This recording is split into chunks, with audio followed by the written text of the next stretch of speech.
صل على محمد يا ربي صل عليه وسلم اللهم صل على محمد يا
Bismillahirrahmanirrahim. Innal hamdalillah nahmaduhu wa nasta'inuhu wa nastaghfiruh wa na'udzu billahi min shururi anfusina wa min sayyiati a'malina.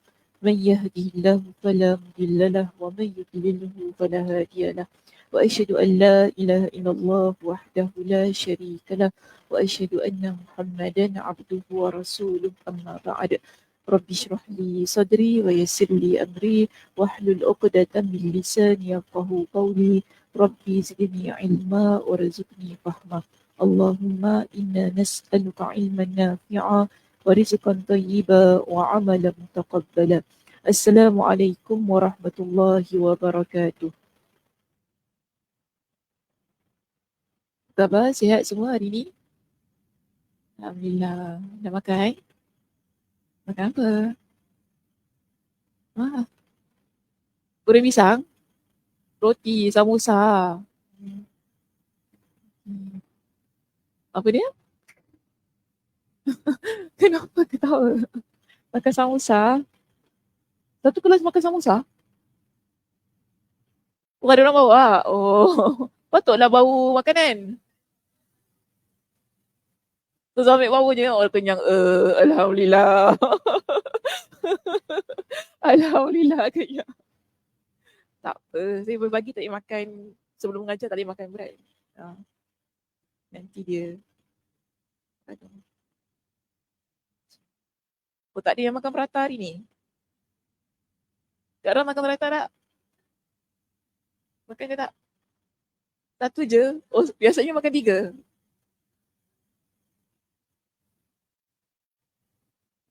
Biasanya makan 3 keping ke? Satu je? Oh.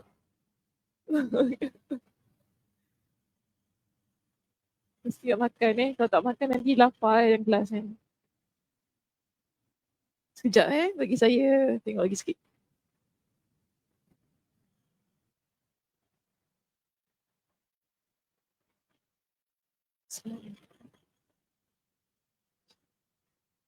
Ya. Tak apa. Okey, baik. Hari ni muka surat berapa kita? 29 ya. Topik dia As-Sami'. Maksudnya yang maha mendengar. Muka surat 250. Okey, baik. Jadi pagi ni kita akan bincangkan satu lagi nama Allah, sifat Allah yang disebut sebagai As-Sami', iaitu maha mendengar. As-Sami', maha mendengar, merupakan asma Allah yang kerap kali disebutkan di dalam Al-Quranul Karim hingga mencapai kurang lebih 50 ayat. Maknanya As-Sami' ni dalam Al-Quran banyak sekali disebutkan hinggalah lebih daripada 50 ayat. Maka di antara firman Allah yang boleh kita dapati menggabungkan keseluruh ucapan ataupun keseluruh hal-hal yang berkaitan tentang pendengaran ialah surah Al-Mujadilah, ada juga sebut Al-Mujadalah, okay? Surah Al-Mujadilah ayat yang pertama. Pada ayat ini Allah Subhanahu wa taala berfirman, qad sami'a Allahu qawlan lati tujadiluka fi zawjiha wa tashtaki ila Allah wallahu yasma'u tahawurakuma innallaha sami'un basir. Ada 3 pada ayat ini hal yang berkaitan tentang Allah yang Maha mendengar. Pertama, qad sami'a Allah. Okey? Itu lafaz yang pertama. Kedua, wallahu yasma'u. Dan Allah mendengar. Seterusnya, sami'un basirun. Innallaha sami'un basirun. Allah Maha mendengar, Maha melihat. Jadi dalam ayat ini saja kita dapati ada 3 ungkapan, 3 lafaz yang menunjukkan tentang Allah yang Maha mendengar itu. Pertama tadi, qad sami'a Allah. Sesungguhnya Allah telah mendengar ucapan seorang wanita yang mengajukan gugatan kepadamu. Tujadiluka fi zawjiha. Gugatan tentang apa? Iaitu tentang suaminya. Wa tashtaki ila Allahi wallahu yasma'u tahawurakuma. Dan dalam gugatan itu dia mengadukan halnya kepada Allah dan Allah mendengar percakapan antara kamu berdua. Berdua tu maksudnya antara dia dan Nabi sallallahu alaihi wasallam. Innallaha sami'un basir.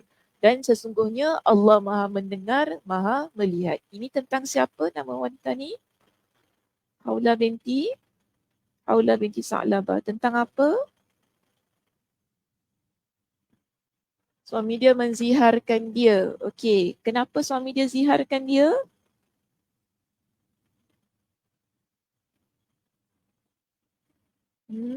Kenapa suami? Okey, zihar itu apa?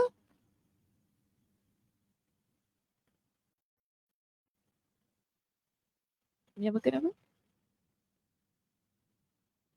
Menyamakan punggung dia dengan ibu dia. Kenapa? Kenapa Kak Aisyah kata takut-takut gitu? Something like that. Okay. Something like that. Dan something like this tu macam mana pula? Apa dia Cik Ana? Menyerupai pula.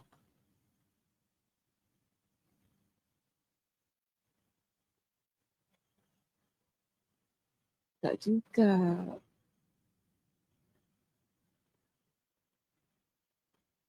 Okay, nak mudahnya zihar tu apa?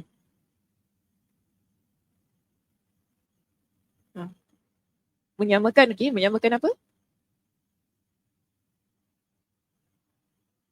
Dua badan. Kalau kita samakan mata kita dengan isteri kita, zihar.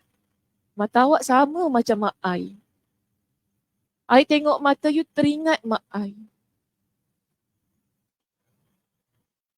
Macam mana? Macam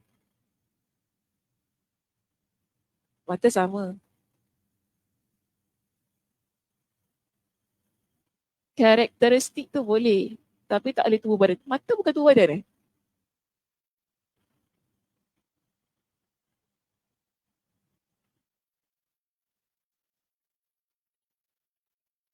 Oh, part yang sensitif tak boleh. Kalau yang tak sensitif boleh. Physical appearance.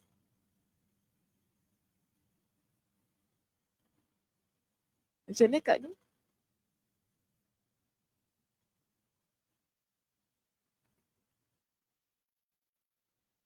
Tubuh badan yang lebih cenderung kepada sexuality. Okey, contoh punggung tadilah. Selain itu apa? Apa kalau tubuh badan yang kena berkena dengan sexuality? Buat dada. Kau tahu? Kelihati pula orang belakang. Lagi selain daripada buat dada?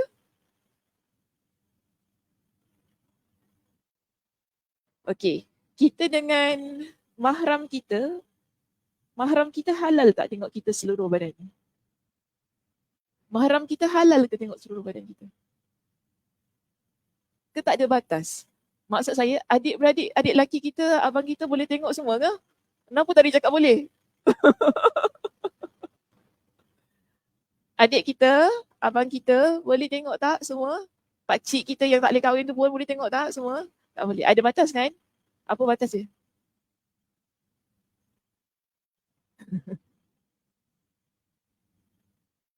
Adik-beradik boleh tengok kemaluan tak? Tak boleh. Boleh tengok punggung tak? Buat dada? Okey. Maknanya kalau suami itu dia menyamakan aurat-aurat yang mana dia tak boleh lihat pada yang mahramnya itu, maka itu dipanggil sebagai zihar. Contoh, suami itu dia menyamakanlah punggung isterinya dengan ibunya. Ibu ni kan tak boleh nikah kan? Okey. Ataupun adik-beradik perempuan dia. Yang mahram dia lah. Dia kata, oh punggung awak macam adik saya, adik perempuan saya. Maknanya dia tak boleh tengok kan punggung adik perempuan dia kan. Ataupun kemaluan adik perempuan dia tak boleh tengok kan. Tapi bila seorang suami itu dia menyamakan. Seolah-olah dia kata, oh tak boleh lah untuk dia bersama macam itu. Sebab tak boleh tengok. Itu maksudnya. Zihar. Anggota-anggota yang kita kata tak halal untuk dilihat kepada mahramnya. Sehingga menyebabkan hal itu jatuh hukum zihar. Okay, jadi ini berlaku kepada Khawlah. Okay, Khawlah binti Tha'labah. Dalam hadis yang diriwayatkan oleh Imam Ahmad, menceritakan kepada kita dengan kisah yang lebih detail lah. Bagaimana suami dia menzihar dia. Jadi suami dia ni adalah seorang lelaki yang tua. Namanya Aus As-Samit. Okay? Aus bin As-Samit.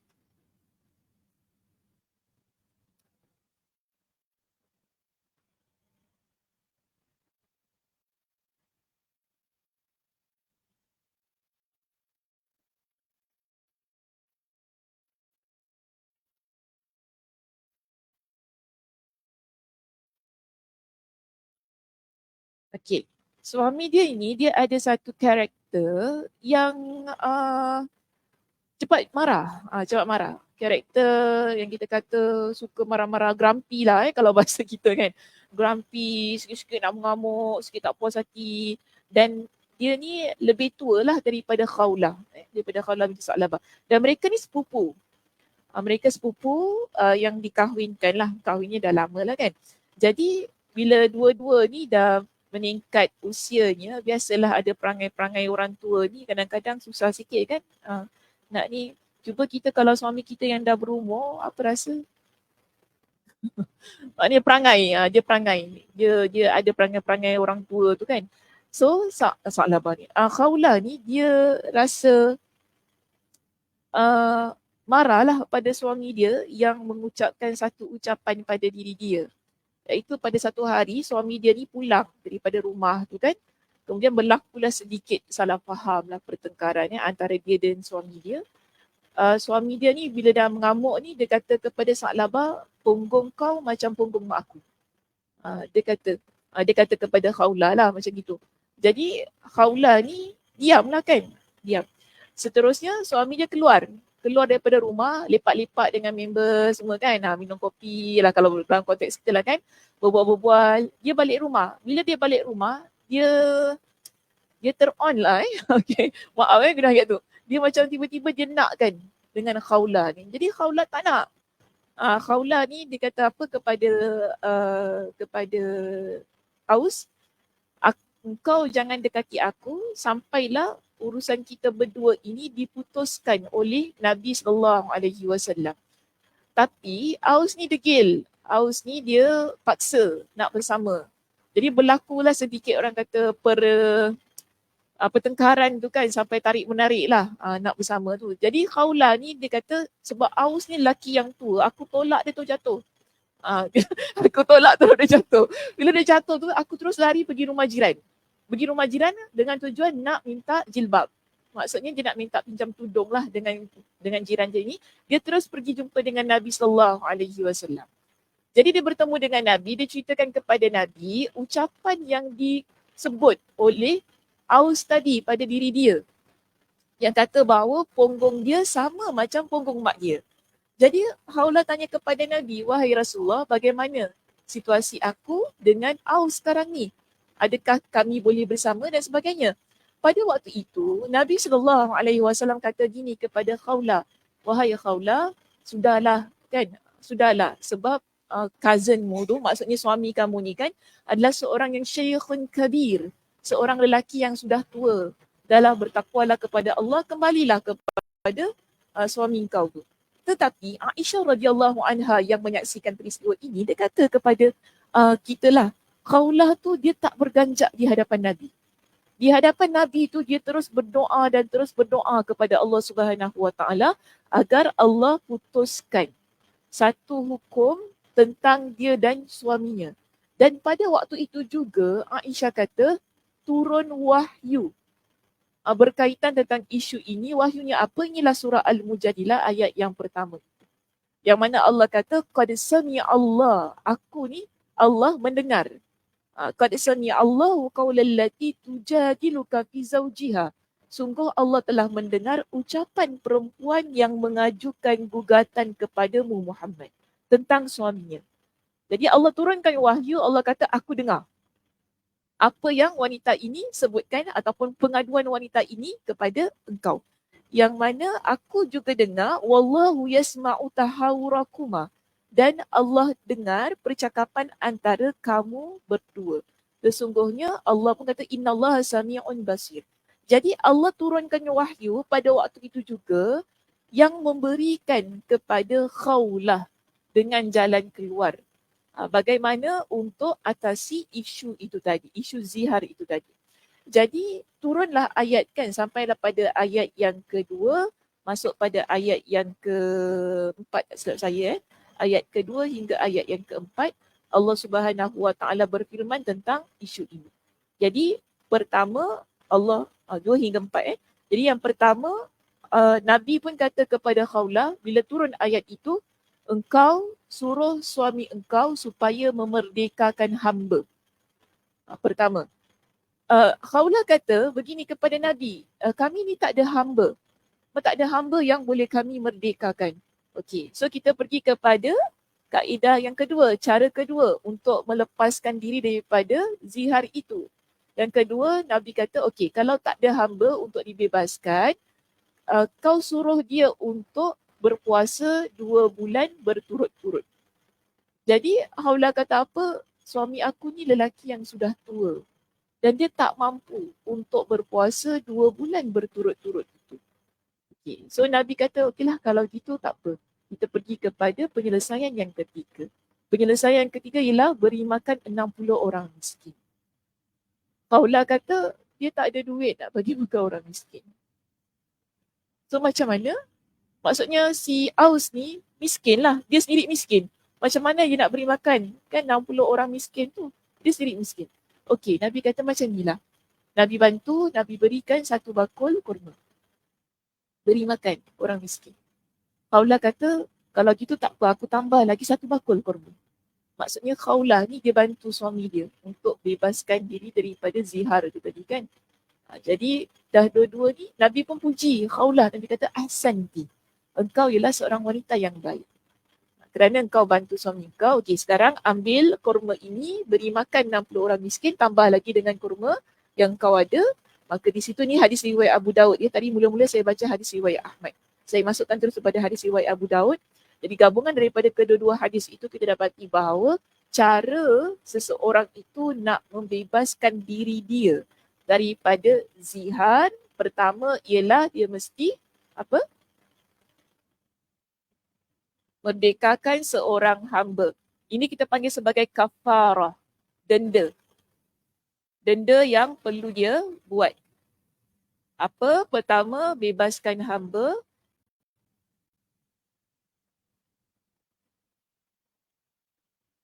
Kedua, apa tadi saya sebut?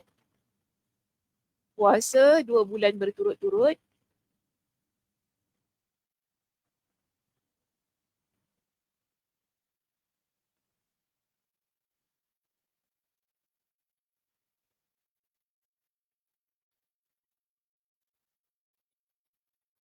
ketiga, beri makan.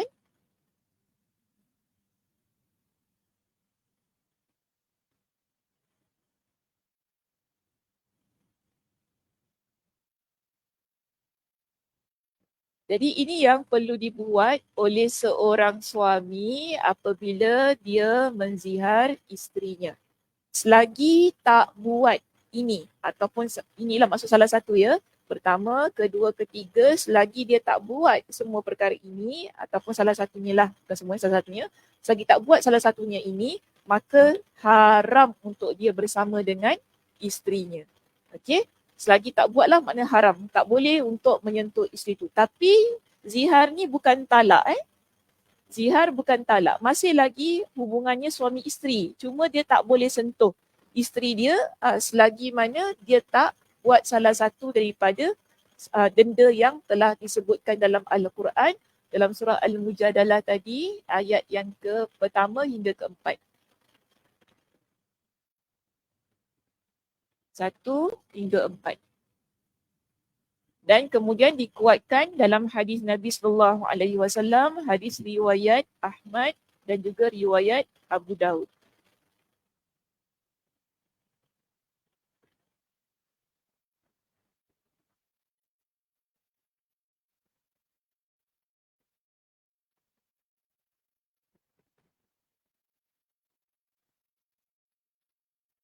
Isunya sekarang ni kalau kita lihat kenapa Khawla tu pada awalnya kan dia tu memang tahulah perkara ni tak boleh. Suami dia tak boleh dekati dia. Kerana pada zaman jahiliah zihar ini ialah talak. Pada zaman jahiliah sebelum Islam datang kan, sebelum ada wahyu semua ini, pada waktu itu masyarakat jahiliah bila mereka nak mentalak isteri mereka, mereka gunakan cara ini.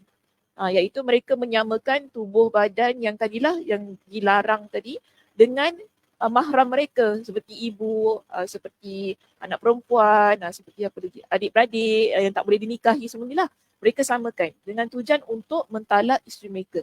Bermakna pada zaman jahiliah perkara itu biasa berlaku.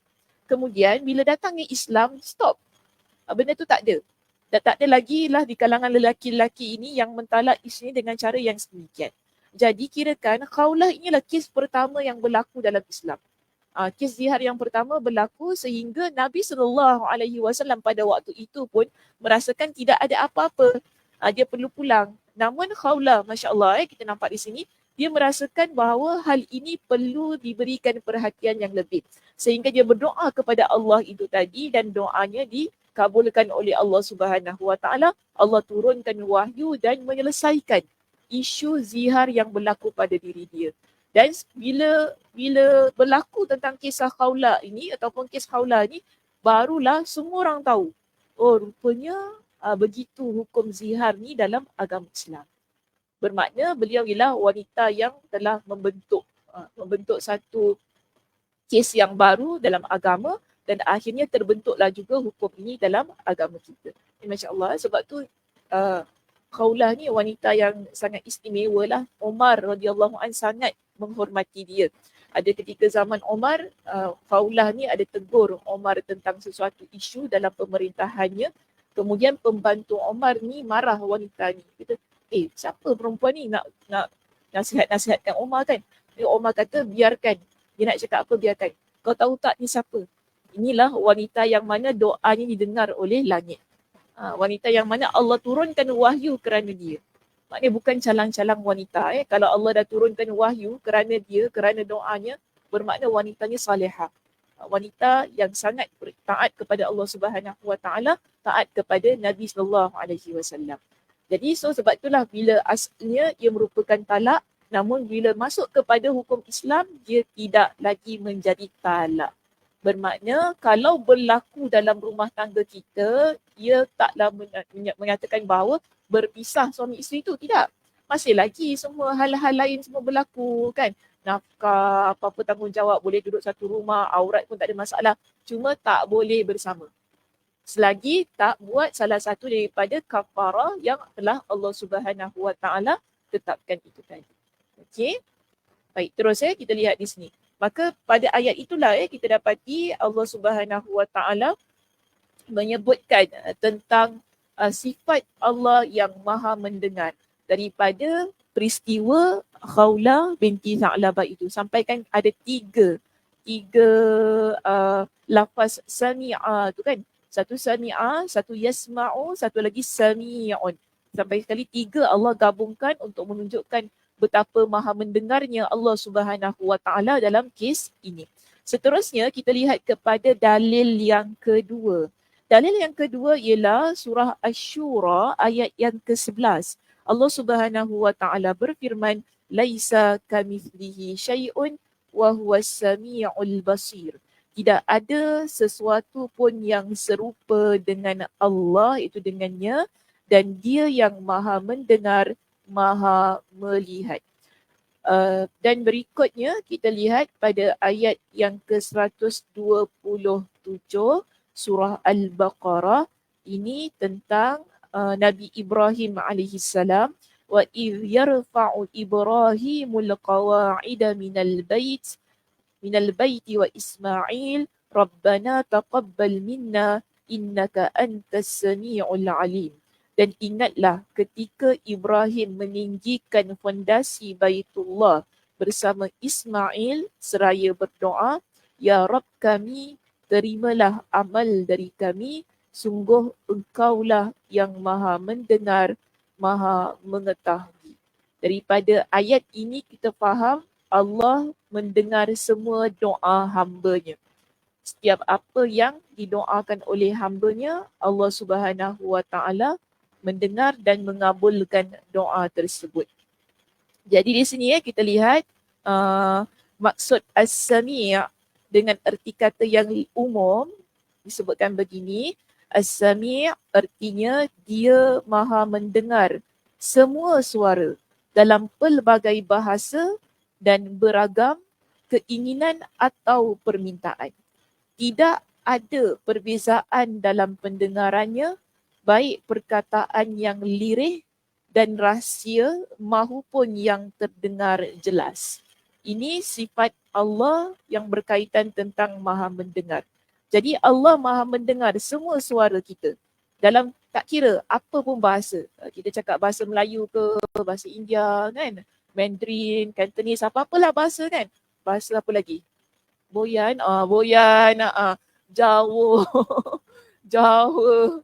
Kan apa-apalah bahasa, Allah maha mendengar. Okay? Allah tak perlulah nak belajar bahasa macam kita kan. Sebab Allah yang menciptakan semua itu. Dan beragam keinginan dan permintaan. Dan dalam macam-macam bahasa tu ada pelbagai macam doa yang Allah dengar tentang apa yang kita inginkan. Dan tidak ada perbezaan daripada sudut pendengaran Allah itu. Sama ada kita ucap dengan suara yang lirih ataupun secara rahsia yang orang lain tidak tahu, hanya kita mungkin dengan members kita sahaja, ataupun yang suara yang dengar jelas macam suara saya sekarang ni lah. Okay? Saya tak dengar tahu apa yang muslimat semua dekat belakang mungkin yang mengumpat saya kat belakang kan. Allah, perempuan ni lambat pula. Macam tu kan. Ada cakap dalam hati ke apa, saya tak dengar. Tapi Allah maha mendengar. Macam suara saya sekarang berbual ni sangat kuat kan. Orang dengar. Kat luar pun boleh dengar suara Ustazah. Jadi Allah Subhanahu Wa Taala yang kita nak kata sekarang ini, Allah maha mendengar apapun tahap suara kita. Suara kita yang kuat, suara kita yang kita berbisik dengan kawan kita kat sebelah-sebelah, ataupun suara yang kita letak dalam hati kita. Yang tak dizahirkan. Ini lagi sebagai rahsia. Allah tu tahu apa pun bentuk yang kita ucapkan pada diri kita. Sebagaimana di sini dalam surah Ar-Ra'd pada ayat yang ke-10, Allah Subhanahu Wa Taala berfirman, sawa'un minkum man asarra al-qawla wa man jahara bihi wa man huwa mustakhfim bil-lail wa saribun bin-nahar. Sama saja bagi Allah siapa di antaramu yang merahsiakan ucapannya dan siapa yang berterus terang dengannya dan siapa yang bersembunyi pada malam hari dan yang berjalan pada siang hari. Maknanya sama saja bagi Allah, tak ada pun yang boleh bersembunyi daripada Allah Subhanahu Wa Taala. Semuanya terang, semuanya jelas walaupun keadaan yang kita lakukan itu menunjukkan kita sedang berahsia, menunjukkan kita sedang berbisik ataupun menunjukkan kita ni tak zahirkan apa yang kita ucapkan, tetapi bagi Allah semua itu sama sahaja. Allah Maha mendengar. Allah dengar apa yang kita nak sebutkan. Jadi pendengarannya di sini, bila kita dah bincang tadi kan, dia sebutkan di sini, pendengaran Allah merangkumi seluruh suara yang berada di bumi. Semua suara. Tak kira suara dia jenis macam mana. Dia nak hilang dah suara dia.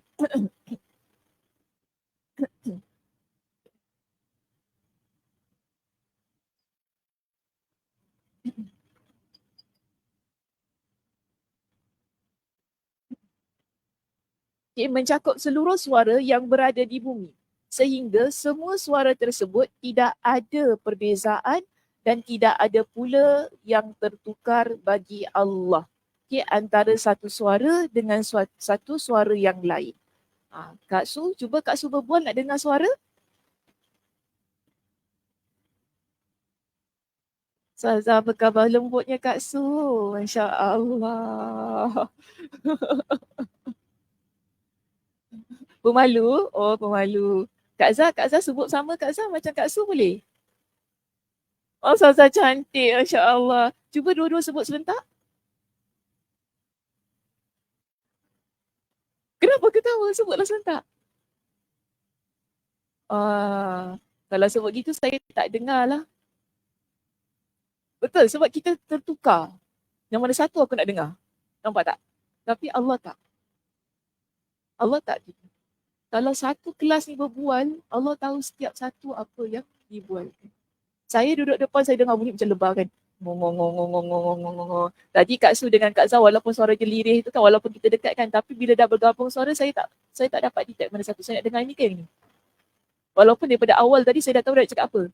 Tapi bila dua-dua bercakap, kita jadi confused mana satu aku nak dengar. Saya nak fokus yang ini ke fokus yang ini? Saya tak boleh. Tapi Allah Tuhan. Allah tak sama macam makhluk. Kalau kita tak boleh nak differentiate ataupun tak boleh nak bezakan mana satu ucapan dia. Yang dia cakap cantik ke dia ni cakap cantik, mana satu. Saya tak dapat tangkap. Tapi Allah dengan clearnya, Allah boleh tangkap apa yang Kak Su cakap, apa yang Kak Zah cakap. Bermaksud kita nak kata sangat bezanya kita ni dengan Allah. Takkan sama sampai bila-bila. Laisa kamitslihi syai'. Tadi pun kita dah baca kan? Pada ayat tadi surah Asy-Syura tu. Laisa kamitslihi syai'. Takkan sama kita dengan Allah Subhanahu Wa Taala.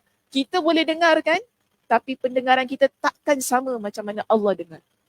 Allah boleh dengar setiap penjuru. Bukan saja dalam kelas ni. Kita mungkin ada kuliah 2 banyak dekat Singapura ni. Pukul 10 start. Semua start sama. Tapi Allah dengar yang dekat Masjid Ansar, yang dekat Gufran, yang dekat Kasim, dekat Masjid Yusof Ishak. Allah dengar semuanya. Tanpa ada sesuatu pun yang tertukar bagi Allah. Allah dapat dengar dengan jelas sebiji-sebiji. Tak ada pun Allah kata, aku confused mana satu dekat MYI cakap gini dekat Qasim cakap gini pula. Allah tak ada begitu. Kalau kita yes, kita tak boleh, contoh kita duduk kan dekat depan walaupun kita kata semua boleh start serentak, semua dah letak dekat apa ni, Facebook live kan. Cuba buka 3 kuliah dalam satu masa, boleh dengar? Dia walaupun kita buka semua tapi dia akan fokus pada satu je. Kan? Kita akan fokus pada satu je. Dengarlah, buka lah 3-3. Dengar mana satu. Nak dengar mana? Tak boleh pun. Tapi Allah bukan kata 3, 30, 3,000, seluruh dunia berbual, Allah dengar. Pada masa yang tepat, dengan suara yang tepat, tanpa yang tertukar dan dengan jelas setiap butir bicara yang diucapkan. Semuanya dicatat oleh Allah Subhanahu Wa Taala. Ini kita kata Allah As-Sami'. Allah yang Maha mendengar, dia tidak disibukkan oleh satu suara untuk mendengar suatu suara yang lain. Dia tak tersibukkan, maksudnya semua tu dalam satu masa Allah boleh dengar. Tak ada pun dia nak kata, kau suara kau bising lah, aku nak dengar dia cakap. Dia tak ada macam gitu. Kalau saya gitulah kan, dia mesti satu-satu. Contoh saya bagi satu soalan, semua jawab serentak, kan saya selalu cakap, satu-satulah jawab. Satu tak dengar. Sebab kekuatan saya untuk mendengar hanya pada tahap itu sahaja. Sebab kita manusia. Lalu dia kata di sini, Allah juga tidak keliru dengan terhadap beragam permintaan. Maksudnya Allah tak keliru dengan contoh Kak Su minta ini kan, Kak Aisyah minta yang ini lain, Riza minta lain, Kak Ram minta lain, Kak Nur minta lain semua. Kak Siti minta lain, Kak Ji minta lain, semua berdoa sama-sama. Contoh kita tengok dekat Mekah, semua orang berdoa. Betul tak? Semua orang berdoa dalam masa yang sama, angkat tangan. Dekat Arafah contoh, angkat tangan. Semua orang berdoa. Kita pun yang tak dekat Arafah pun berdoa juga. Minta kepada Allah. Dalam masa yang sama, semua berdoa kepada Allah Subhanahu Wa Taala. Tapi Allah tak tertukar permintaan kita dengan permintaan orang lain. Kita boleh tertukar tau. Anak kita yang A minta ini kan. Yang anak kita nombor 2 minta yang ni. Mana satu tadi yang nombor 2 minta ke nombor 3 minta kan. Dah tertukar dah. Padahal nombor 3 tak minta apa-apa pun. Yang minta nombor 1 dengan nombor 2. Tiba-tiba nombor 3 pula termasuk. Confused kan. Sebab dua-dua, mama nak itu, mama nak ini kan. Mana satu aku budak ni. Kita terconfuse. Akhirnya kita bagi yang bukan yang diminta oleh anak kita itu. Sebab apa? Kita tertukar. Kerana permintaannya serentak tadi. Jadi itu kelemahan kita sebagai hamba Allah yang boleh mendengar. Tetapi Allah yang maha mendengar takkan sesekali boleh tertukar. Dengan setiap permintaan hambanya walaupun satu dunia yang angkat tangan. Mohon kepada Allah Subhanahu Wa Taala. Dan ramainya orang yang meminta tidak membuatnya jenuh mendengar permintaan mereka. Dan Allah tak penat untuk dengar apa yang kita minta pada Allah. Kalau kita penat tak? Hari-hari dengar benda sama kan. Allah penat lah. Cuba cakap benda lain. Hari-hari cakap benda sama. Ya Allah. Ulang-ulang. Kita dah penat kan. Dengar dah penat. Bermakna cuba catat ni. Siapa yang bangun? Siapa tiba-tiba aduh. Kenapa aduh? Kejap macam baju ni macam melekat sikit. Tak selesa. Saja melekat. Itulah material kain ni. Dia macam tak sedap. Jarang saya pakai baju ni. Sekali pakai kan.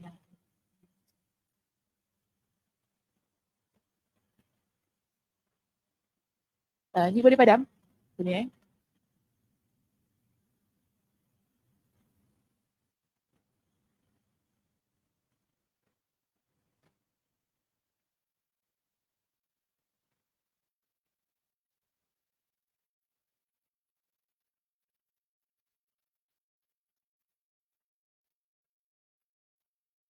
Allah As-Sami' ada beberapa ciri yang kita faham di sini. Allah dengar semua jenis suara. Yang kuat, yang berbisik, yang lirih, apa lagi? Yang tak dinyatakan, yang tak diluahkan. Allah dengar semua jenis suara. Yang kedua, pada perenggan itu kita faham Allah tidak tertukar. Tidak tertukar dengan semua jenis suara itu tadi. Dan yang ketiga, Allah Subhanahu Wa Taala tidak keliru. Tidak tertukar dan juga tidak keliru.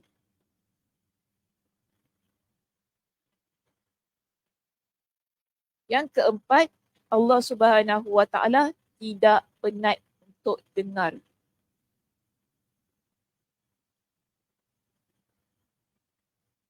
Mendengar semua jenis permintaan. Okay. Tidak keliru dengan permintaan.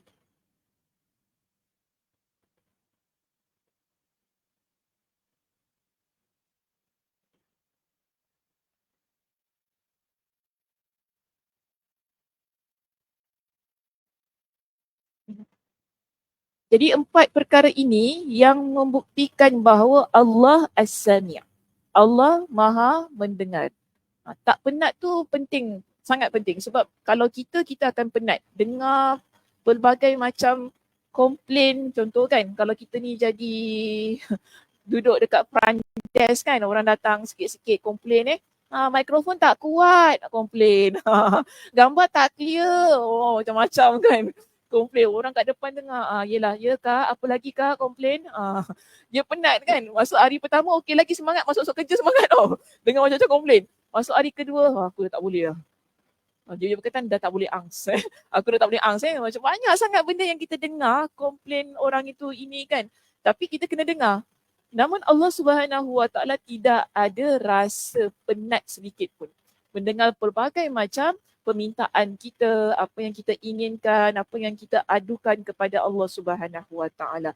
Jadi inilah empat ciri yang kita faham ada pada Allah As-Sami'. Yang tidak ada pada kita bagi membezakan antara Tuhan dan juga antara hamba Allah, iaitu antara makhluk. Baik, seterusnya. Imam Ahmad dan para perawi lainnya meriwayatkan hadis dari Aisyah radhiyallahu anha bahawa dia berkata, Alhamdulillah, puji syukur kepada Allah yang pendengarannya meliputi seluruh suara. Hadis ini berkaitan tentang Khawlah binti Tha'labah. Jadi Aisyah ceritakan tentang Khawlah binti Tha'labah, namun sebelum Aisyah cerita itu, Aisyah puji Allah yang maha mendengar. Kita nampak di situ pada awal lafaznya tu kan, sebelum dia cerita, dia sebutkan tentang Alhamdulillahillazi wasi'a sama'uhu al-aswad. Alhamdulillah, puji syukur kepada Allah yang pendengarannya meliputi seluruh suara. Kenapa Aisyah sebut demikian? Kerana Allah nampak sangat, Allah dengar apa yang dibicarakan oleh Khawlah. Allah dengar perbincangan antara Khawlah dengan Nabi SAW sehingga turunlah wahyu berkaitan kes itu. Jadi Aisyah pun sambung cerita dia. Seorang wanita yang ingin mengajukan gugatan datang menghadap Nabi SAW dan dia menceritakan permasalahannya kepada Nabi. Pada waktu itu, aku berada di salah satu sudut rumah sehingga aku tidak dapat mendengar apa yang diceritakannya. Aisyah kata, walaupun dia dekat sudut rumah tu, dia pun masih lagi tak clear, tak dapat dengar apa yang diceritakan oleh wanita itu. Okay. Kemudian dia kata lagi di sini, lalu Allah Subhanahu Wa Taala menurunkan ayat. Jadi bila Allah turunkan ayat ini, baru semua orang clear apa kes dia.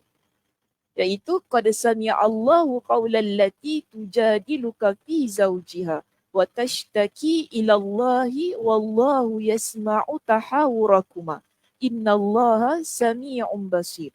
Hadis ini riwayat Imam Ahmad. Jika kita rujuk dalam hadis riwayat Imam Ibn Majah, Aisyah dia guna ayat yang begini. Tabarakalladzi wasi'a sam'uhu kulla syai'in. Maha tinggi Allah yang pendengarannya meliputi segala sesuatu. Yang penting kita nak kata, hadis riwayat Imam Ahmad ini dan juga hadis riwayat Imam Ibn Majah, kedua-duanya menunjukkan Aisyah radhiyallahu anha meletakkan pujian yang sangat tinggi pada Allah yang maha mendengar. Yang mana dia kata Allah, pendengaran Allah itu meliputi segala-galanya, dan Aisyah radhiyallahu anha meletakkan pujian iaitu Alhamdulillah di hadapan lafaznya itu bagi memuji Allah Subhanahu Wa Taala. Kalau rujuk pada hadis riwayat Imam Ibn Majah, Aisyah tak sebut Alhamdulillah, tapi Aisyah sebut Tabaraka untuk menunjukkan betapa sucinya Allah, betapa tingginya Allah daripada sifat-sifat yang boleh merendahkan Allah Subhanahu Wa Taala. Baik, bahkan seandainya seluruh jin dan manusia dikumpulkan di satu tempat sejak pertama kali mereka diciptakan hingga generasi terakhir mereka, lalu mereka berdoa pada Allah secara serentak, masing-masing mereka menyebutkan keinginan yang berbeza dan mengucapkannya dengan dialek dan bahasa masing-masing. Pasti Allah akan mendengar permintaan mereka, semua tanpa tertukar antara satu suara dan suara yang lainnya. Atau satu bahasa dengan bahasa yang lainnya. Atau satu keinginan dengan keinginan lainnya. Kita kalau dialek dah lain je dah tak faham dah. Walaupun bahasa Melayu kan. Dengar budak Kelantan berbual boleh faham. Itu kalau dengar yang umum, cuba dengar yang ulu-ulu. Kelantan ulu-ulu tu boleh faham? Tak faham. Tak faham. Mungkin cikgu apa. Tak faham. Ini nak katakan, kita tak faham tau apa orang cakap sebab kita terhad. Ada orang pun walaupun kita kata dia boleh menguasai pelbagai macam bahasa, tetapi bahasa yang bagi saya kalau dia kuasai itu ialah bahasa yang umum bagi dia. Contoh kalau kita kata kita menguasai bahasa Arab, tapi biasanya penguasaan bahasa Arab tu ialah bahasa Fusha. Sebab bahasa Arab pun banyak dialek dia. Kita pergi Iraq bahasanya lain. Pergi Saudi lain. Pergi Dubai lain dia punya lahjah, lain dialek lain kan. Pergi mana lagi? Pergi Libya lain bahasa dia. So kita kata dia cakap Arab ke cakap apa termenung sekejap. Walaupun kita kata kita pandai bahasa Arab, tapi kerana lahjahnya berbeza. Macam kita bahasa Melayu kan, kita cuba pergi Sarawak. Apa dia cakap? Pergi tak Sarawak jauh sangat. Cuba pergi Negeri Sembilan bahasa Nogori, ya Allah. Kadang-kadang dia pun tak faham dia buat. Apa Negeri Sembilan, bahasa negeri pun kadang lain kan. Negeri Sembilan. Pergi Kedah, Allah. Bahasa lain. Ingat dulu masa mula-mula saya belajar dekat UKM lah, kampus ni. Dulu saya belajar dekat Melaka 3 tahun. Kita belajar dekat Melaka, kita tak bercampur dengan budak-budak negeri lain. Semua ni budak daripada Melaka. Jadi bahasa Melaka lah tu kan. Bahasa Melaka pun tak berapa nak jauh sangat daripada kita. Dia kurang-kurang pun hawau. Contoh maaf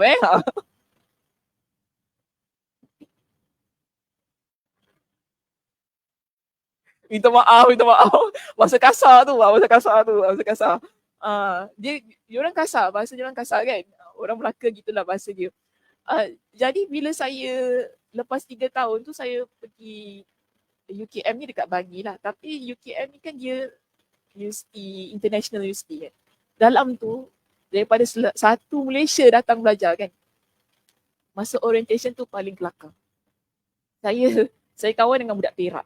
Dia budak Perak ni bahasa dia tak berapa jauh sangat lah. Dia orang pun bahasa pure juga, bahasa Melayu sikit-sikit macam kita kan. Adalah bahasa-bahasa dia tapi taklah seteruk, taklah sedahsyat orang Kelantan kan. Saya satu benda, perkataan Kelantan saya tak tahu masa tu.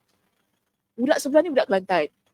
Duduk lah dekat dalam dewan lecturer tu, dia ke atas dewan tu. So kalau siapa dah duduk tengah dia tak boleh keluar. Bila nak keluar tu dia mesti semua orang yang duduk tepi ni kena bangun. Okay? Jadi budak ni nak keluar, dia kata gini saya, not too big. Masa tu aku tak faham dia cakap ni. Saya dia tengok saya, not too big. Dia kata, kawan ni budak Perak ni. Dia nak apa? Entah. Aku tak faham dia cakap. Budak ni cakap lagi 3 kali. Not too big. Si Perak ni kata, not too big bener, tak tahu. Budak ni bangun. Nak keluar. Saya kata, dia nak keluar. Kita semua bersendirit lah bangun dia nak keluar kan. Tu saya kata, dia nak keluar. Tak faham. Satu benda tak faham. Tu kita dua orang dah gelak-gelak kat situ. Sekali terkencing apa. Sekali dah terkencing apa. Nyaya kena maki kita kan dia. Dia kata, not too big. Dia satu maaf saya kata maaf kalau ada orang Kelantan dengar sini. Orang Kelantan ni dia sangat asobia dia macam tak nak cakap bahasa lain lah. Dia nak cakap bahasa dia juga. Dia kalau dah bahasa dia juga. Dia tak nak tukar. Dia tak nak cakap, dia tak nak kecek KL lah gitu kan. Leceh. So macam dia nak bahasa dia. Tu kalau jumpa dengan geng-geng dia, dengan geng dia. Jadi kalau dia berbual kita pun, dia takkan tukar bahasa dia. Itu memang tabiat mereka. Jadi saya pun baru belajar macam-macam bahasa. Saya ingat saya nangis masa tu dekat dalam kuliah sebab apa pencara ni orang Terengganu.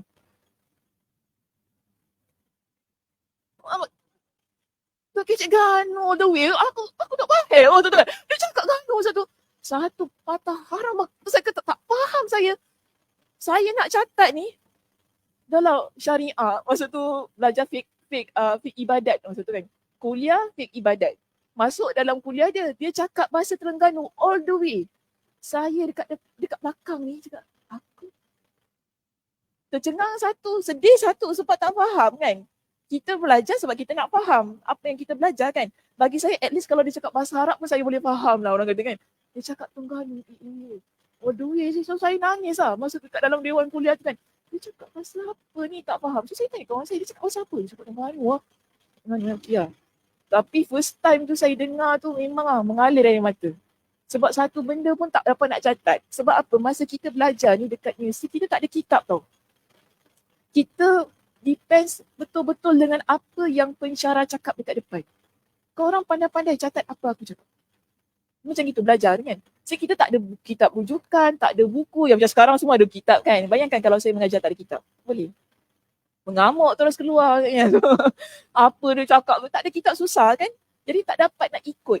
Lebih-lebih lagi bila dia cakap tu, dia cakap dalam bahasa dia, saya tak boleh faham, saya tak dapat nak faham. Satu benda dah kita orang kata budak baru kan, pelajar baru kan, bagi kita orang Singapura. Betul kalau orang Malaysia boleh-boleh lagi lah. Orang Malaysia kan okey lah juga dia faham kan bahasa-bahasa negeri lain. Jadi kita ni budak Singapura ni yang cakap orang kata pure bahasa Melayu ni dia cakap apa tak faham. Saya nangis. Masa tu saya tak tahu nak buat apa. Saya jumpa dia kan. Ustaz maaf nak tanya Ustaz guna kitab apa? Dia tunjuk kitab dia. Ni Ana guna kitab ni. Ni kitab ni. Nanti nak cari ke mana? Tak apa Ustaz, Ana cari kat library je. Biar mu cari kat library ya. Kau ada. Dia cakap gitu lah. So saya cari kat library. Bila saya cari kat library, masa tu saya jumpa kitab tu. Alhamdulillah saya jumpa kitab tu. Kau nak cakap Terengganu kau cakap lah. Macam gitu. Kau nak cakap Terengganu kau cakap lah. Berdasarkan kepada kitab tu saya sanggup cari, saya sanggup tanya dengan student-student saya yang dekat Madinah, yang dekat Mesir kan, tolong saya cari kitab tu. Saya beli kitab tu, bila saya baca kitab tu baru saya faham apa dia cakap. Kira macam saya, tapi lama-lama faham lah saya kan, sebab saya dah mula kawan dengan budak-budak Terengganu, kan budak-budak Kelantan. Cuma itulah saya kata, kita ni ada tahap yang sangat minima pada apa yang kita faham tentang percakapan seseorang. Tak semua yang orang cakap kita akan faham. Contoh walaupun dia cakap bahasa Melayu tadi kan, kerana dialeknya berbeza, namun itu tak berlaku kepada Allah. Allah tak ada nak menangis macam saya. Dia cakap, nanti tak faham apa yang doa. Tak ada. Allah, kita cakap bahasa Jepun ke apa, Allah akan faham apa yang kita ucapkan. Kerana Allah yang maha mendengar tak sama dengan maha mendengarnya kita. Kita dengar, kita buka lah telinga kita besar macam mana pun sebab kita nak faham apa yang disebutkan oleh seseorang. Tapi kalau dah tak faham, dia tak akan faham. Kita tak akan faham. Macam tu saya ambil masa yang agak lama kan, agak 2-3 bulan baru saya boleh get. Saya boleh faham, get connected lah dengan dia punya kelas tu kan. Oh dia nak cakap gini. Sebab saya usaha jugalah masa tu kan. Saya belajar tu. Kira kan duduk situ orang kata belajar bahasa Arab Tapi kita terpaksa belajar dialek setiap negeri. Berkawan lah. Saya kena kawan dengan budak Terengganu, kawan dengan budak Kedah, kawan dengan budak Sabah, Sarawak kan. Sebab saya nak faham macam mana mereka ni berbual dan berbahasa. Cuma tak biasa, diorang tak boleh meraihkan bahasa kita. Itu satu perkara. Tak boleh. Dia ikut kepada pensyarah tu. Dia ikut pada pensyarah tu. Dia macam ni lah. Kalau kita belajar dekat Mesir, takkan pensyarah tu nak cakap bahasa Melayu dengan kita kan. Macam gitulah. Itu bagi kita. Tapi bagi mereka tak lah. Kalau saya orang Kelantan, saya cakap Kelantan. Kalau saya cakap orang Terengganu, saya cakap orang Terengganu. Macam gitu. Dia orang macam itulah keadaan dia kan. Kita pun tak boleh nak paksa pensyarah tu. Ustaz cakap lah bahasa Melayu betul. Ana dah cakap bahasa Melayu dah ni. Ana dah cakap bahasa Melayu dah ni. Yang tidak seorang cakap bahasa Melayu macam mana lagi? Dia akan macam itulah keadaannya. Macam contoh, budak Brunei pun tak akan faham. Tak? Bahasa Brunei kan beza kan? Kita nampak macam Melayu kan? Tapi beza. Budak Brunei, saya selalu kawan dengan budak Brunei kita. Dia cakap apa? Gitu. Kak, akak macam ni lah kak. Saya kalau cakap nanti kan keluar bahasa Brunei saya kan. Orang dah ketawakan saya. Okay. Nanti saya lah jadi pemudah cara untuk bercakapkan apa tak faham semua. Kita akan tanyalah pada pencara. Cuma nak katanya, kita tak boleh, kita ni macam biasa orang kata kalau kita duduk kat satu tempat tu kita kena belajar. Dia memaksa kita untuk belajar dengan culture, kan, untuk adapt dengan bahasa yang ada di tempat tersebut. Sebab tu saya macam memaksakan diri. Alhamdulillah lah 10 tahun ni saya duduk situ. Jangan ngumpat saya bahasa Kelantan. Saya faham, jangan ngumpat saya bahasa Kelantan. Budak Thailand pun ada tau kat Siti. Ada budak-budak daripada Patani pun ada juga. Tapi macam ni Patani ni dia guna bahasa Kelantan. Diorang senang. Diorang okey lah sebab diorang boleh kecik Kelantan lah. Dia tak kisah kan. Jadi pencara okey je dengan diorang. Cuma kita ni lah budak-budak, orang budak Singapura kan cakap English. Singaporean kan. Singaporean cakap English je. Kalau kata BI. Bahasa Inggeris. BI kan. BIBM gitu. Kata, nanti boleh cakap Melayu tak ni? Boleh lah Ustaz cakap Melayu. Dia takut kita tak boleh cakap bahasa Melayu. Dan biasanya kalau student international ni memang kena duduk kelas bahasa Melayu. Kena belajar macam mana tata bahasa kan. Bergaduh. bercakap. Dia kena masuk kelas macam itulah, macam budak-budak kan. Tapi saya tak masuk. Saya minta supaya dikecualikan. Namun susah untuk dikecualikan. Mereka tak percaya yang saya boleh cakap bahasa Melayu.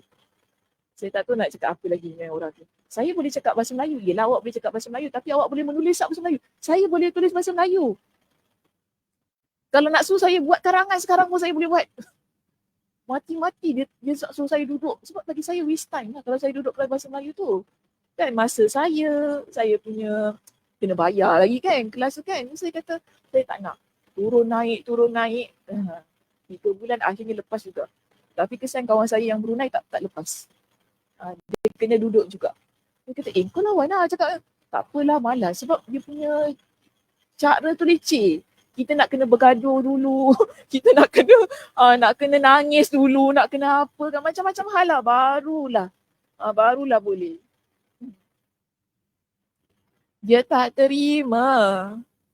Masa tu, yang saya gaduh tu ialah ketika saya jadi student PhD tau. Yang saya dah tulis degree saya dan juga master saya dalam bahasa Melayu. Pelik kan? Pelik, sangat pelik. Dan masa tu saya nak ambil PhD. Bila saya nak ambil PhD, dia kata saya wajib duduk kelas bahasa Melayu. Saya cakap, saya dah ada degree dalam bahasa Melayu. Saya ambil master saya dalam bahasa Melayu. Saya dah menulis thesis dan saya dah masuk Viva. Viva tu maksudnya kita ni ada discussion lah dengan pensyarah kan dalam bahasa Melayu. Jadi kenapa saya nak kena ambil kelas bahasa Melayu ni? Tak apa, ini prasyarat untuk international student. Lagi-lagi dia cakap international student. Betul. Betul. Masalahnya saya dah boleh cakap bahasa Melayu dan saya dah menulis dalam bahasa Melayu. Kenapa kena duduk bahasa Melayu? Tak, ini untuk international student. Lagi-lagi dia cakap macam itu. Saya pun macam, saya minta surat. Saya kena cuba cara lain lah. Minta surat daripada department untuk menunjukkan bahawa saya ni student yang dah boleh mahir bahasa Melayu, dah boleh menulis bahasa Melayu semua kan. Dia cakap, awak tengok Facebook saya lah, saya cakap bahasa Melayu ke bahasa yang putih. Receh pula adik ni kan. Tapi still juga dia nak kita duduk. Tapi akhirnya Alhamdulillah lah bila kita minta daripada supervisor kita kan buat surat dan sebagainya, disokong dengan surat-surat yang lain, akhirnya barulah diperkenankan supaya tak duduk lah dalam kelas bahasa Melayu tu. Dia pun actually yang pensyarah, saya jumpa dengan pensyarah kelas bahasa Melayu tu. Dia tengok saya, dia ketawakan saya. Ketawakan apa? Dia kata kelakar. Dia kata, Sakinah ni kalau duduk kelas saya ni, Sakinah ketawa tengok Pak Arab sebut bahasa Melayu ni. Dia orang nak sebut ayam pun tak bunyi Sakinah. Dia ketawakan saya. Tak payahlah. Bila saya dah jumpa last tu, saya jumpa pensyarah bahasa Melayu tu dalam kelas tu, barulah dia pun kata, okey, boleh dikecualikan student. Alhamdulillah. Sebab itulah banyak kerja. Masa saya terbuang banyak sangat. Hanya semata-mata kena kelas bahasa Melayu tu. Kenapa cerita kelas bahasa Melayu? Dah masuk sini balik. Panjang pula cerita kelas bahasa Melayu tu. Nak cerita tadi lah pasal dialek yang berbeza kan. Pasal dialek-dialek yang berbeza kita tak faham. Kita sampai menangis tu kan. Tapi Allah Subhanahu Wa Taala tak akan tertukarlah dengan mana-mana dialek ataupun bahasa kita walaupun berdoa dengan pelbagai macam bahasa dan permintaan. Jadi di sini kita lihat muka surat 252, ada pun dalil-dalil yang mendukung kekuasaan Allah itu antara lain hadis qudsi yang menyatakan sesuai firman Allah Subhanahu Wa Taala. Jadi ini dalil yang kita gunakan untuk support statement yang ada pada poin kita yang tadilah sebelumnya, pada perenggan yang sebelumnya.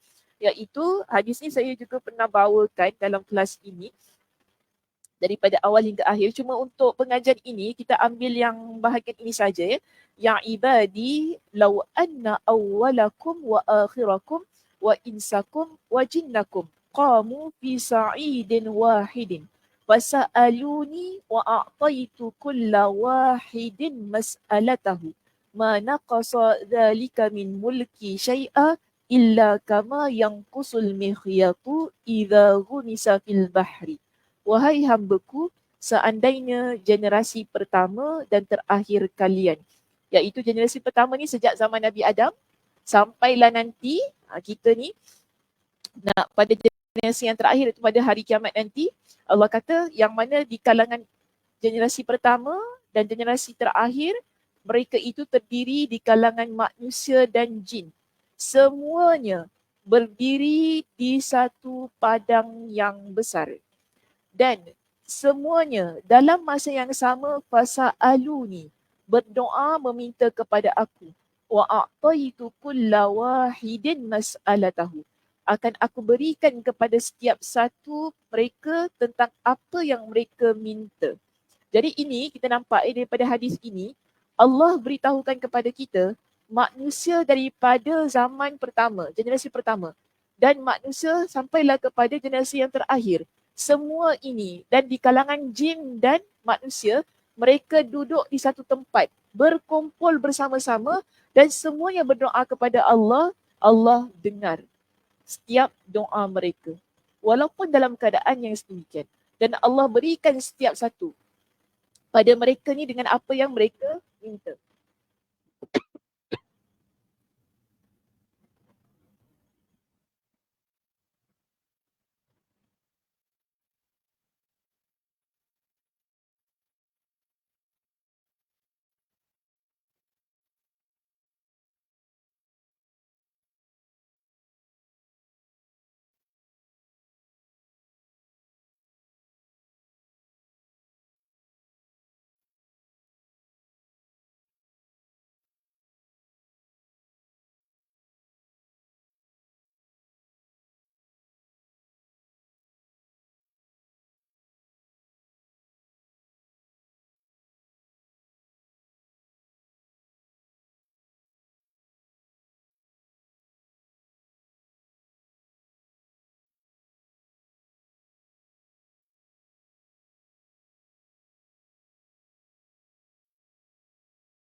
Yes, sikit lagi sini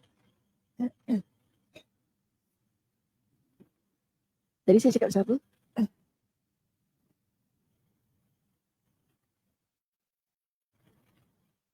Tentang ni tentang jin dan manusia yang berdiri di atas satu padang yang luas. Kemudian mereka semua berdoa kepada Allah. Allah kata, aku akan berikan setiap satu apa yang diminta oleh mereka. Dan bila Allah berikan semua itu, Allah sebutkan di sini, mana qasadzalika min mulki syai'an illa kama yanqusul mikhyatu idza rumisa fil bahri. Maksudnya, akan aku berikan, mengabulkan permintaan mereka semuanya masing-masing tanpa akan mengurangi kerajaanku sedikit pun, melainkan seperti berkurangnya sebatang jarum saat dicelupkan ke laut. Hadis riwayat Imam Muslim. Dalam kitab As-Sahihain terdapat riwayat hadis dari Abu Musa Al-Ash'ari radhiyallahu an, bahawa dia berkata, suatu ketika kami bersama Nabi dalam sebuah perjalanan.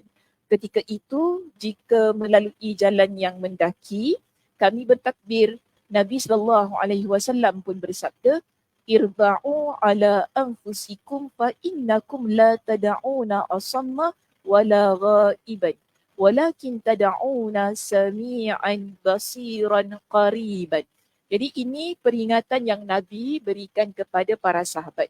Mereka ini ketika mereka lalu pada satu jalan, mereka bertakbir. Jadi mereka bertakbir dengan keadaan yang sangat kuat. Jadi Nabi tegur mereka, Nabi kata kepada mereka, bersikap lembutlah terhadap diri kalian. Jangan sampai terpekik-pekik kan, sampai hilang suara, sampai mengganggu orang lain dan sebagainya.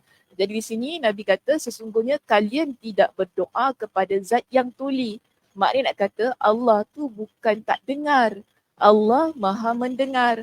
Jadi la tada'una asamma wala ghaiban, dan bukanlah Allah tu tak ada. Allah tu ada dengan kita sentiasa. Jadi tak perlu untuk kita nak kalau berdoa tu pekik sana pekik sini kan. Allah Maha mendengar dan Allah sentiasa ada. Walakin tada'una, tetapi kalian berdoa. Nabi ingatkan apa sifat Allah. Kalian berdoa kepada Sami'an, iaitu zat yang maha mendengar, Basiran, iaitu zat yang maha melihat, Qariban, dan zat yang maha dekat. Jadi Allah yang maha mendengar, Allah maha melihat, Allah itu maha dekat. Kita kalau berdoa kepada Allah tak perlu untuk berdoa berpekik-pekikan. Jadi ini pesan Nabi SAW kepada kita. Lebih lirih, lebih baik ketika berdoa kepada Allah. Lebih lirih maksudnya lebih rendah suara tu lebih baik. Kerana Allah Subhanahu Wa Taala suka hamba-Nya yang berdoa dalam keadaan yang sangat merayu kepada Allah Subhanahu Wa Taala. Kalau kita berdoa pekik-pekik, biasa doa pekik-pekik ni time bila ya? Ada tak orang doa pekik-pekik? Sakit nak bersalin?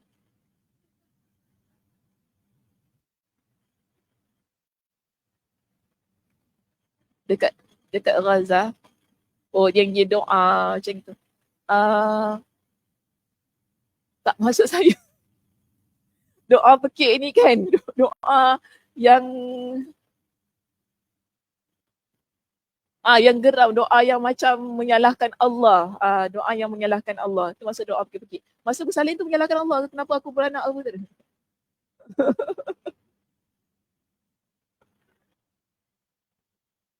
Oh, itu tak apalah. Saya pun macam tu juga. Betul lah, kan masa sakit kan. Masa sakit. Masa saya muntah. Saya baru operation dekat saya punya rahim tu, saya muntah tu sakit kan. Saya pekik Allah tu kan. Itu pun pekik juga, sakit lah. Itu tak apa. Itu bukan sebab kita doa macam menyalahkan Allah ke apa kan. Allah kenapa operate ya Allah. Bukan gitu. Okey. Tetapi penting juga lah ni, bersalin bagus contoh dia. Masa kita bersalin tu jangan ni lah. Jangan ucap perkataan yang tak baik lah. Kadang-kadang ada orang yang tak dapat mengawal lidah dia kan.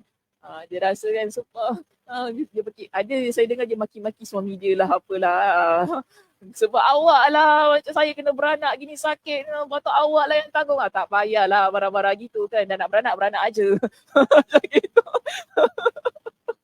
Betul tak? Dah nak melahirkan aja. Tak payah nak salahkan suami lah apa benda kan. So kita ni pun kadang-kadang wanita yang muslimah beriman ni dia jagalah lafaznya. Maksudnya banyakkan zikir ketika kita sakit. Semua ni lah keadaan-keadaan. Zikir tu berdoa jugalah kepada Allah SWT. Moga Allah pemudahkan urusan kita yang nak melahirkan tu lah. Jangan tiba-tiba kan pergi cakap yang tak baik lah pasal suami lah, pasal diri sendiri lah, pasal nurse lah, pasal doktor lah apa kan. Tak payahlah Mudah-mudahan Allah pemudahkan semuanya. Apa pun di sini kita belajar, ketika berdoa kepada Allah tak perlu untuk berpekik-pekik. Tak perlu pekik-pekik. Dia cukup dengan kita dengan suara yang rendah, lirih, sebab di sini Nabi ingatkan ada 3 tadi, Allah Maha mendengar, Allah Maha melihat dan Allah Maha dekat. Baik, seterusnya di sini. Sabda Rasulullah sallallahu alaihi wasallam, irba'u ala anfusikum, maksudnya bersikap lembutlah terhadap diri kalian.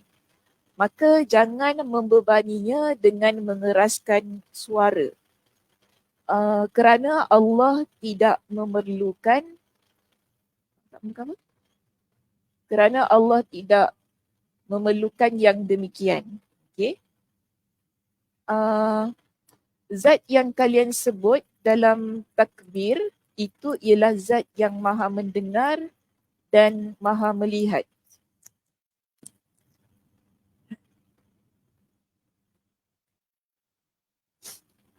Dia mendengar suara-suara yang diucapkan dengan lirih sebagaimana dia mendengar suara yang terucap jelas lantang. Allah Tabaraka wa Ta'ala menolak dengan tegas asumsi kaum musyrikin yang mengatakan bahawasanya Allah tidak sanggup mendengar suara yang dirahsiakan dan dibisikkan. Jadi ini merupakan pandangan kaum musyrikin lah pada waktu itu. Mereka kata Allah tak boleh dengar suara yang dirahsiakan dan dibisikkan. Jadi Allah turunkan ayat ini untuk membuktikan bahawa Allah dengar walaupun dalam keadaan yang tahap suara yang bagaimanapun. Jadi Allah berfirman, am yahsabuna anna la nasma'u sirrahum wa najwahum. Bala wa rusuluna ladaihim yaktubun. Ataukah mereka mengira bahawa kami tidak mendengar rahsia dan bisikan-bisikan mereka? Sebenarnya kami mendengar. Jadi Allah kata, kami mendengar apa yang mereka ucapkan. Dan utusan-utusan kami, iaitu malaikat, selalu mencatat di sisi mereka. Ini ialah surah Az-Zukhruf ayat yang ke-80.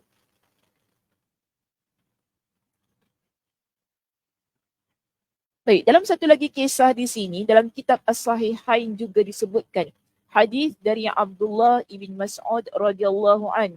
Dia bertutur, 2 orang dari suku Quraisy dan 1 orang dari suku Thaqif. Atau sebaliknya, iaitu 2 orang dari suku Thaqif dan 1 orang dari suku Quraisy. Maknanya antara 2 lah. Dia perawi ni macam confused. Mana satu? Sama ada 2 orang suku Quraisy atau 1 dari suku Thaqif, ataupun 2 daripada suku Thaqif dan 1 daripada suku Quraisy. Mereka ini berkumpul berdekatan dengan Kaabah. Bila mereka kumpul di hadapan Kaabah ini, Abdullah ibn Mas'ud ceritakan tentang fizikal mereka.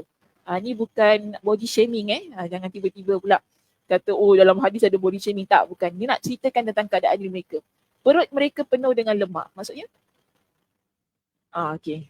Saya tak cakap perutnya boroi lah. Maksudnya perutnya ni kan penuh dengan lemak. Namun hati mereka kurang memahami. Maksudnya? Hati mereka kurang memahami.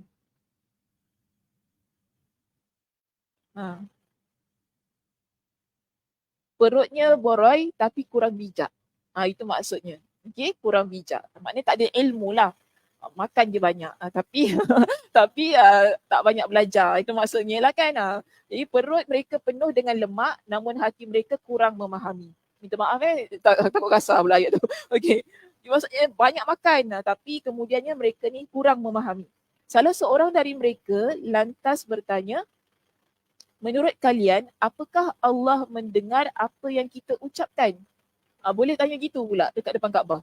Allah dengar ke apa kita doa ni? Doa kita cakap gitu kan kepada kawan dia. Kawan ni pula kata, salah seorang dari mereka lalu menjawab, Allah mendengar ucapan kita jika kita ucapkan dengan suara yang lantang. Dia kata gitu. Sebab tu tadi Abdullah bin Mas'ud kata apa? Perut je besar. Tapi tapi kecil kat sini. Perutnya besar tapi otaknya kecil lah. Itu maksudnya kalau bahasa lembut lagi. Dia kata tak, Allah tak dengar apa kita doa melainkan kalau kita doa dengan kuat-kuat lah, dengan suara yang lantang. Kemudian dia kata akan tetapi Allah tidak dapat mendengarnya jika kita mengucapkannya dengan berbisik. Maksudnya kata kalau kita guna suara yang berbisik, Allah tak dengar apa yang kita doa pada Allah. Tetapi okey, bagus. Member seorang lagi bagus. Seorang lagi, sebab tadi 3 orang kan. Okey. Yang ini perutnya besar tapi masya-Allah akal dia besar juga. Seorang lainnya menimpali. Allah mendengar suara yang kita ucapkan dengan keras sebagaimana mendengar suara-suara yang kita ucapkan secara sembunyi-sembunyi. Jadi maknanya members yang nombor 3 ni kata Allah dengar suara kita. Kita baca doa kuat ke, pelan ke, Allah tetap dengar. Okey, bagus. Maka daripada kisah ini Allah turunkan ayat ini. Surah Fussilat ayat yang ke-22. Wa ma kuntum tastatiruna ayyashhada alaikum sam'ukum wala absarukum wala juludukum walakin zanantum anna Allah la ya'lamu kathiran mimma ta'malun.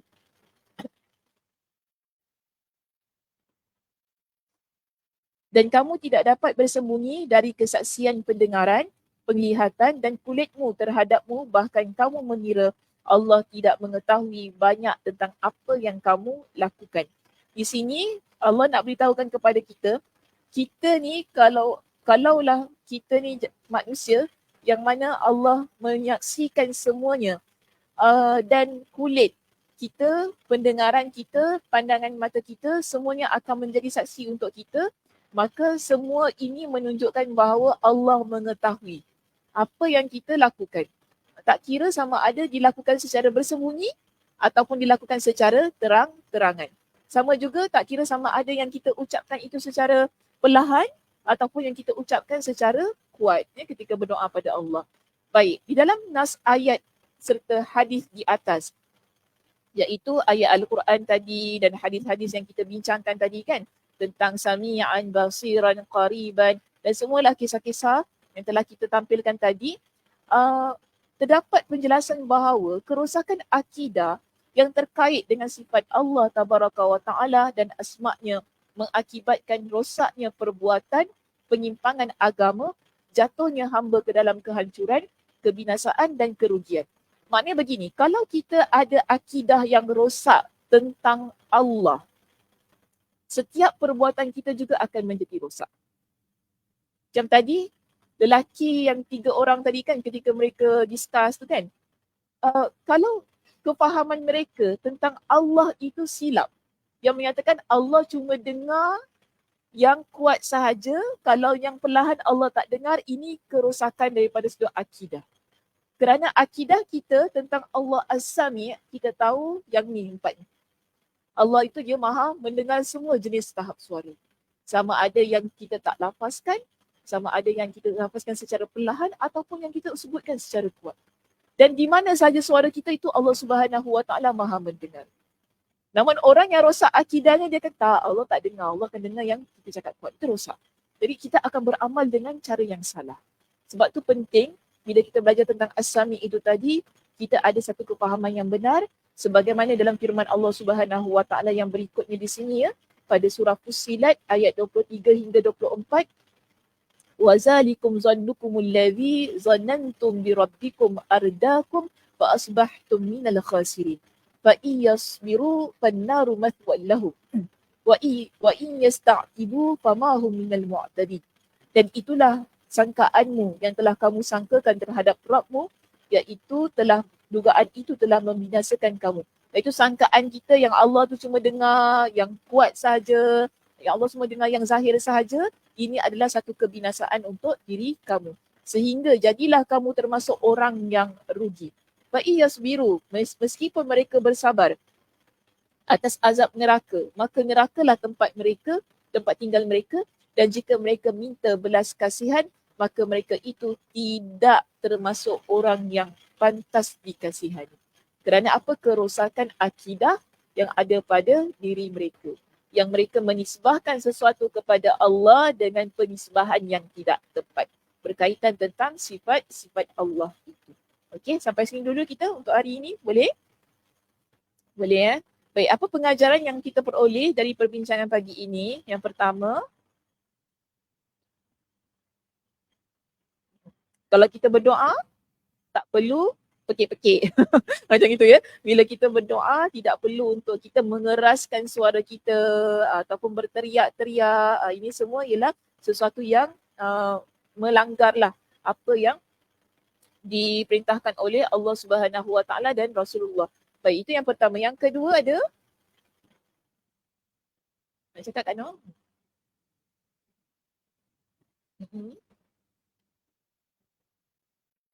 Kemampuan kita sebagai makhluk Allah sangat terbatas, tetapi Allah Subhanahu Wa Taala tiada batasnya. Okey. Ada yang ketiga dan terakhir. Siapa-siapa nak cakap yang di belakang-belakang? Semua depan je. Ada tak yang belakang? Dah tutup buku Cepatnya tutup buku. Ustazah boleh beri salam. Ya kakak. Jangan kita jenuh berdoa kerana Allah Subhanahu Wa Taala itu Maha mendengar. Jangan berputus asa dengan doa kita. Jadi bila berdoa, ud'ullah wa antum muqinuna bil ijabah. Doalah pada Allah dan kalian yakin dengan pengabulan doa daripada Allah Subhanahu Wa Taala. Okey, baik, itu sahaja pengajian kita pada pagi ini. Terima kasih di atas perhatiannya. Mudah-mudahan Allah Subhanahu Wa Taala memberkati kita semua.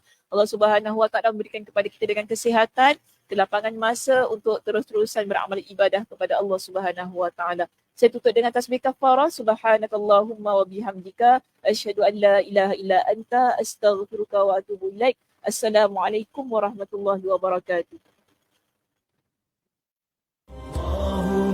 اللهم صل على محمد